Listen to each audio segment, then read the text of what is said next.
The year is 2017, and a particular question came to my mind, one that I haven't been able to shake off. What happened to mech anime?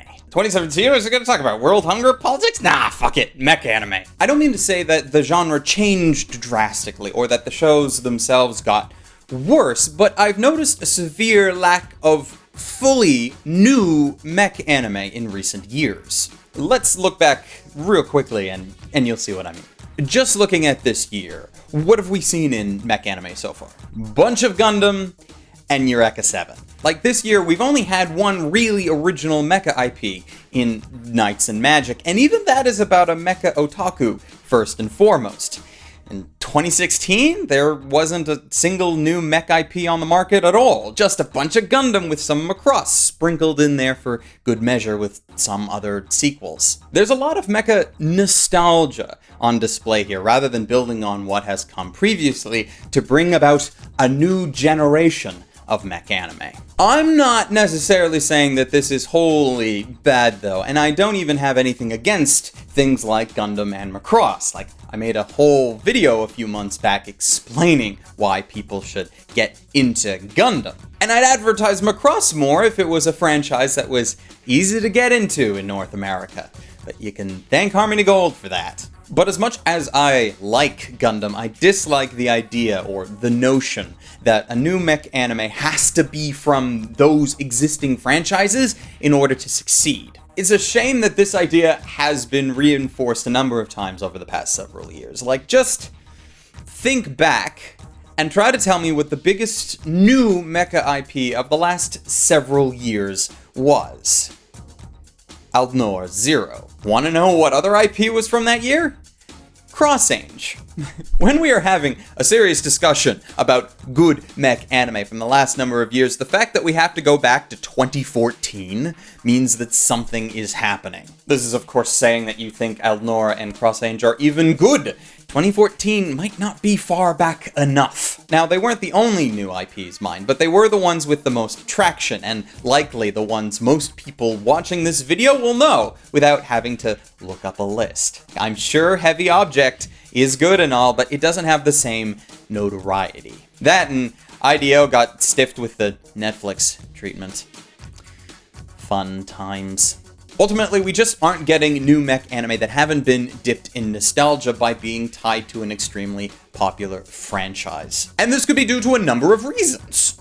First possibility, genre exhaustion. This is something less on the front of the people who produce anime and how things get made, and more on the buying habits of the audience itself. We could just be tired of mech anime. It has been around since the 1960s, and it has had its share of ups and downs. It's possible that right now we are just in one of those down moments. A time where people just aren't excited by the prospect of a new mech show. Over the years, we have seen so many good ones, and even in the last 20 years, we have seen the premiere of mech anime that have surpassed the genre and are just labeled as some of the best anime of all time in general.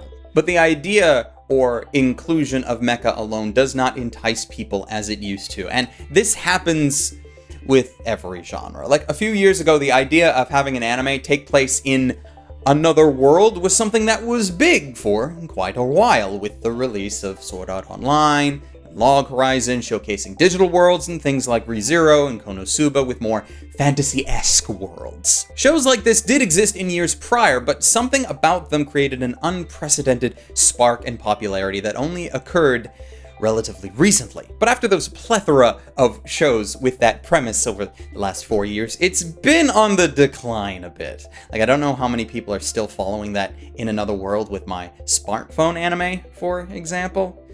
Yeah. In fact, earlier this year, Kadokawa actually announced that these isekai stories are now banned from their light novel contest because we have reached such a saturation point. Will it come back? Probably. However, it needs an original series that differentiates it from what has come before. But that kind of crazed demand for a certain kind of show just doesn't exist for mecha anymore, even if the titles themselves have dedicated fan bases. Second possibility. the things that drove interest in mecha anime of years past hold less sway. So now the stories that involve those things are not as popular. It could be that the audience of today just don't have the same interest in war-torn stories as they used to. Some of the most popular mech anime of all time showcase worlds that are damaged and destroyed. The mechs are used mainly for fighting and war. But it's hard to market things about war to an audience that doesn't hold it in as high as regard as they used to. Like, you have teenagers now who are getting into anime in both Japan and the West who were born after 9/11, for example. That's history to them. Plus, with the aforementioned plethora of anime, if they wanted a show about war, there is already so many for them to choose from. They have no need for a new show about war because us older fans are probably already trying to recommend them our favorites as it is. Which leads to the third possibility. The future is not what it used to be. Mecha, by and large, is part of science fiction, a high-tech fantasy that lets our imagination soar into the possibilities of a future to come. But what people of the 80s thought of as the future is different from what we think of now. Mecha anime was created out of this excitement about the possible future. A robot that flies through space!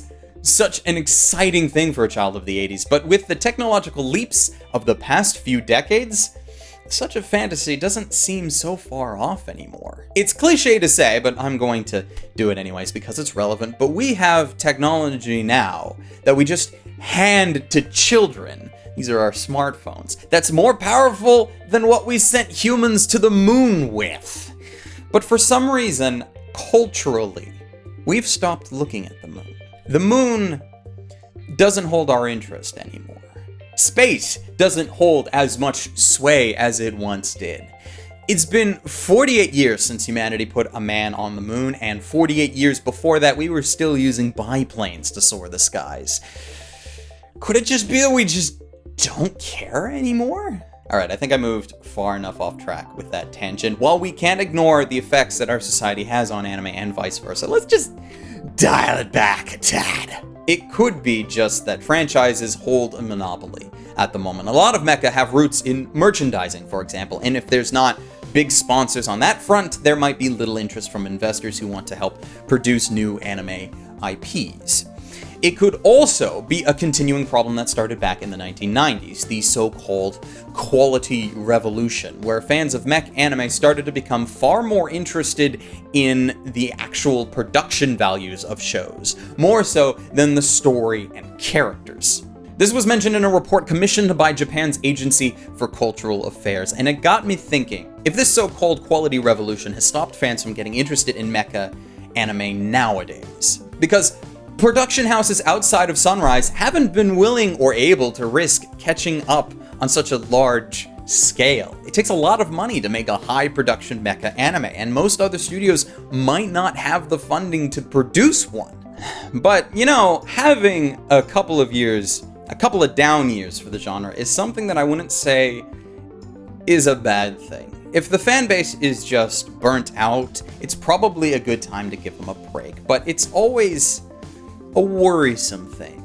Like, I love mech anime. Maybe not as much as some people, I know, but it's a genre that I have enjoyed heavily over the years, and I hope to see more of it in the next many. It's one that produced so many of the best original projects in the past, and many of our favorite staff members were involved with it in those years. Seeing it be this stagnant is a depressing thing, because then I start thinking, what if it never recovers?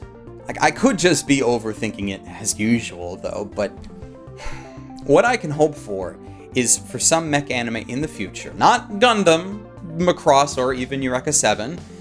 Well, like, I want those too, but not just those. I want more mech shows with new and interesting ideas and characters, with more worlds and stories to explore and experience and fall in love with. And hopefully, such a thing is not too much to ask. And while I'm at it, can we also have that for the magical girl genre as well? Right? Cool. Okay, thanks, bye. And that's it from me. Thank you for taking the time to watch this video. I hope you enjoyed it. As always, I would like to thank my patrons for supporting these videos, because without you, they would not be possible. More specifically, I would like to thank Bing Theo, Robert Chumzai, Calhoun Boy, City Yamiko, Victor Ekmark, Joshua Garcia, and Hedril Leon for being especially awesome. And until next time, ladies, gentlemen, and others, stay frosty.